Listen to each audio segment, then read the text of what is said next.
नमस्कार, मैं दीपा पाठक स्वागत करती हूँ आपका हरियाणा वेव्स में। आज हम खड़े हैं शंभू बॉर्डर और आज आइए हम बात करेंगे किसानों से, जानेंगे कि इनके आगे की रणनीति क्या है, क्योंकि किसानों की वापसी यहाँ पे हुई है।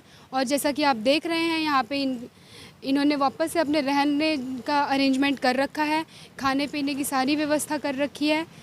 और आइए आज हम बात करेंगे किसानों से और जानेंगे कि इनकी आगे की रणनीति क्या है। आइए हम यहाँ के इंचार्ज से बात करेंगे और जानेंगे कि ये क्या कहना चाह रहे हैं। नमस्कार सर। नमस्कार जी, बहुत बहुत शुक्रिया आपका यहाँ पहुँचने का। जी धन्यवाद। हम आपसे ये जानना चाहेंगे कि इतने साल हो गए, मतलब 1 साल होने को आ रहा है अभी, और किसान आंदोलन अब तक चल रहा है, तो आप क्या कहेंगे इस पे? इस पे कहने के लिए बहुत कुछ है और बहुत कुछ कह भी लिया। अब तो सरकार नए नए हथकंडे अपना के हमारे किसानों को, जिस तरह पहले राजे महाराजे हाथियों के नीचे कुचलते थे, अंग्रेज़ सरकार आई वो घोड़ों के नीचे कुचलने लगी। अब ये सरकार आई है, ये घोड़ों की बजाय अपने गाड़ियों के साथ इनके नेता पुत्र कुचलने लगे हैं। ये नया न्यूनता हमारे साथ डाल रहे हैं। आंदोलन तो पहले भी होते थे। आंदोलनकारियों के साथ ऐसा सलूक पहले कभी नहीं होता था जैसा ये सरकार कर रही है। आंदोलन हमें करने का अधिकार संवैधानिक है और हमने सभी किसानों ने या मुलाजमों ने सभी सरकारों के विरुद्ध आंदोलन किए हैं। पर जितना गिरा हुआ नीच काम इस सरकार के मंत्री ने हमें पहले वार्निंग देके एक सुनियोजित तरीके से किया है, ये बहुत ही घिनौना कार्य है। आप ये लखीमपुर के बारे में कह रहे हैं? हाँ, लखीमपुर सबसे बड़ा जख्म हमें लखीमपुर खीरी से ही मिला। किसानों को अपनी जीपों के नीचे रौंद दिया और सच मुंह से फूट कर आ ही जाता है। आज तक चैनल के ऊपर वही आशीष मिश्रा अपने मुंह से मान रहा है। सुने हैं हमने बयान, नेट के ऊपर चल रहे हैं। अगवी देखो वहाँ हमारी थार गाड़ी फूंक दी, फॉर्च्यूनर गाड़ी फूंक दी और मैं वहाँ से सुरक्षित बच के निकल गया। पत्रकारों के फिर दोबारा पूछने के ऊपर फिर मुकर के कहा मैं वहाँ नहीं था। तो ये भगवान बहुत बड़ी चीज़ है, कुदरत है, उसकी जब लाठी पड़ती है आवाज़ नहीं आती। ये नेता तो बड़े बड़े हिटलर वर्ग के होके चले गए, औरंगजेब वर्ग के होके चले गए, जिनका इसमें अब वजूद भी नहीं बचा संसार। जैसा कि गृह राज्य मंत्री ने कहा था कि आप मुझे एक प्रूफ दिखा दो कि मेरा बेटा वहाँ प्रेजेंट था, तो अब ये उनका बेटा कल गिरफ्तार कर लिया गया, तो उस पर आप क्या कहेंगे? उन्होंने कहा था मैं इस्तीफा दे दूंगा। प्रूफ तो मीडिया के अंदर घूम रहे हैं, प्रूफ इंक्वायरी ऑफिसर्स के पास भी हैं, पत्रकारों के पास भी हैं। वो आप ही प्रूफ दे रहा, मैं वहाँ था, मेरी गाड़ी फूकी गई, फॉर्च्यूनर फूकी गई, लेकिन मैं सुरक्षित वहाँ से निकल गया। अपने मुंह से बोल रहा है वो, तो इससे बड़ा प्रूफ क्या चाहिए? बाद में मुकरे कुछ भी कह दो। और वो जो अपनी मौजूदगी दिखा रहा है वहाँ दंगल के अंदर, जो आईओ ने सवाल किए इतने बजे लेके इतने बजे तक कहाँ थे आप, उनका संतुष्ट ना जवाब देने के ऊपर वो समय था जब हमारे किसानों को गाड़ियों के नीचे रौंदा गया, जिसका वो संतुष्टि नहीं दे पाया। मैं उस समय मैं कहाँ था, वो आज तक के ऊपर उसने बता दिया मैं गाड़ियों के पास ही था। जैसा कि अभी राकेश टिकैत ने कहा है कि 16 तारीख को रेल जाम किया जाएगा, तो ये क्यों किया जाएगा, बता सकते हैं? हाँ, इसका भी कारण है, जब तक ये गृह राज्य मंत्री अपने अहदे पर बना रहेगा तब तक इस केस की निष्पक्ष जांच होना बहुत ही मुश्किल नहीं नामुमकिन है। इसके ऊपर सभी तरह से पर्दा डाला जाएगा, हमें बेवकूफ़ बनाया जाएगा। पहले भी बहुत ऐसे हुआ है, लेकिन हम चुप नहीं बैठेंगे। हाँ, 16 तारीख को चक्का जाम होगा, 10 बजे से लेकर 4 बजे तक 6 घंटे के लिए रेल का चक्का जाम होगा। कल सभी जगह उन शहीद किसानों की याद में जितने भी वहाँ शहीद हुए हैं, हम भोग डलवाए जाएंगे उनकी आत्मिक शांति के लिए। अपने जो भी हमारे धार्मिक कार्यक्रम होते हैं वो हरियाणा, पंजाब के भारतवर्ष में कल किए जाएंगे। जैसा कि आप कह रहे हैं रेल का चक्का जाम किया जाएगा, तो आपको नहीं लगता उससे आम जनता को समस्या होगी? देखिए, ये जो मरे हैं ये भी आम जनता के मरे हैं। कोई पाकिस्तानी नहीं मरे हैं, अफगानिस्तानी नहीं मरे हैं, चाइनीज़ नहीं मरे हैं, इंसान है। हमें तकलीफ़ है, हमें रोने का हक है। यही तरीका ये सरकार समझती है और तो आवाज़ इसको सुनाई नहीं देती सरकार को किसी तरह भी। क्या कल के अंधे हैं ये, इनको नहीं पता है क्या कुछ हुआ है। पहले दिन ही फिलहाल तो उसको अपने आप इस्तीफा दे देना चाहिए ज़रा गृह राज्य मंत्री को। नहीं दिया तो प्रधानमंत्री या गृह मंत्री है जो उनका इस्तीफा ले लेना चाहिए था। लेकिन क्या करें, हर साख पे उल्लू बैठा है, अंजाम गुलिस्तां क्या होगा, ये हमारा हालात है आजकल की राजनीति में। केंद्रीय गृह मंत्री के देख लो तड़ी पार, जिसके ऊपर कितने कत्ल के खून।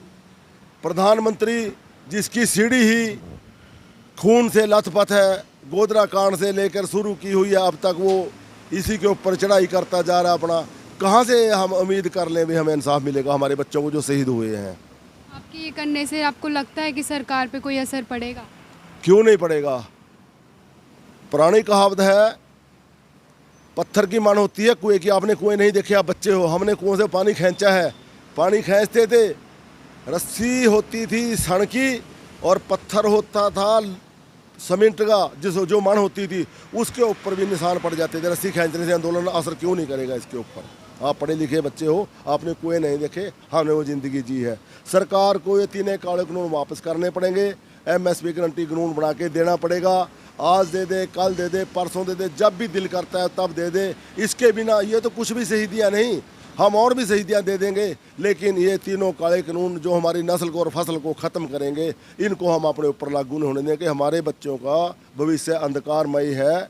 हमारे बच्चे खेती के अलावा कुछ नहीं कर सकेंगे। पढ़े लिखे आप जैसे BTech किए हुए बच्चे, इंजीनियरिंग किए हुए, MBA किए हुए किस तरह सड़कों पर रुल रहे हैं, 8-8 हज़ार 7-7 हज़ार में नौकरियां करने के लिए मजबूर हैं। तो आप तो पढ़ लिख लिए, हम गरीब किसानों के पास से 65% किसानों के पास हम अपने बच्चों को हाई एजुकेशन नहीं दे सकते। वो हमारा बुस्तानी धंधा कर लेते हैं, वो हम खोने नहीं देंगे। जैसा कि राकेश टिकैत जी ने कहा है कि 26 अक्टूबर को वो लखनऊ में महापंचायत करेंगे, उसमें आपका क्या मेन मुद्दा रहेगा?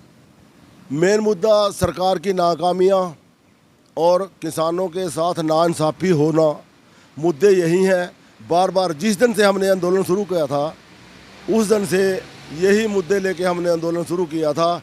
हम अपने मुद्दों से नहीं भटके हैं। वही तीनों काले कानून रद्द करना और MSP गारंटी कानून बनाना, इसको जुर्म घोषित करना, इससे नीचे खरीदने के ऊपर यही मुद्दे लेके चले हुए हैं। जब तक ये मुद्दे हमें प्राप्त नहीं हो जाते, इसमें हमारी जीत नहीं हो जाती, हम इसी तरह इस आंदोलन को जारी रखेंगे। शहीदियाँ 2, 4, 6 क्या हज़ारों की शहीदियाँ भी देने को हम दे सकते हैं। इस सरकार को मोड़ के हटेंगे, हम अपने कानून ये वापस करवा के हटेंगे। मजबूरी है, गुलाम प्रधानमंत्री है, इन्होंने गुलामी से ही अपना, RSS ने गुलामी से ही अपनी, अतीत इनका यही रहा गुलामी का। ये अंग्रेज़ों के गुलाम थे, इनको वही आदत पड़ी हुई है। अब फिर ये गुलामी की तरफ जाना चाह रहे हैं। अब ये अडानी अम्बानी के गुलाम हो गए हैं, पहले अंग्रेज़ों के गुलाम हो गए थे ये।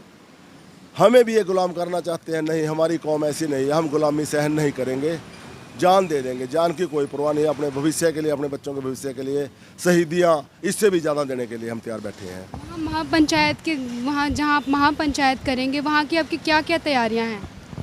जैसे मुजफ्फरनगर में रैली हुई थी पहले, इसी तरह तैयारियां हमने क्या करनी, तैयारियां करेगी वहाँ की पब्लिक। जैसे मुजफ्फरनगर वालों का फिर शुक्रिया अदा करते हैं, छोटे से लेके बड़े तक, दुकानदार, व्यापारी, किसान, मजदूर, सभी ने जैसे भी वहाँ आने वालों का स्वागतम किया या सेवा की, उसी तरह वहाँ भी होगा।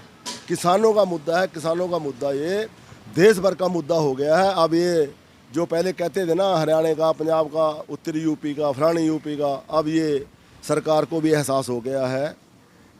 तो महाराष्ट्र में आज 11 तारीख है, वो आज ही उनके शहीदी दिवस के लिए अपने जो कार्यक्रम है उनकी श्रद्धांजलि के लिए कर रहे हैं। तो सरकार इस भलेखे में मत रहे, अगर ये कुछ किसानों का, मुट्ठी भर किसानों को या सिखों का ही। हाँ, अब भी लखीमपुर खीरी में सरकार की एक नियत बची थी, ये हिंदू सिख का जामा पहनाना चाहती थी इस आंदोलन को। वो भी उसके मुंह पर बहुत तकड़ी चपेट मारी रल मिल के, हिंदी सिखों ने, मुसलमान भी उसमें शामिल थे, हिंदू। ये इनको समझ अब तक नहीं आई, इतनी माड़ी बुद्धि, बहुत ना समझ लोगों की सरकार है। किसान 36 बरादरी का है, उसमें हिंदू, मुस्लिम, सिख, ईसाई, कौम का, मजहब का, जात का कोई भी प्रश्न नहीं उठता। किसानी कोई भी कर रहा है, उसका दर्द एक समान है।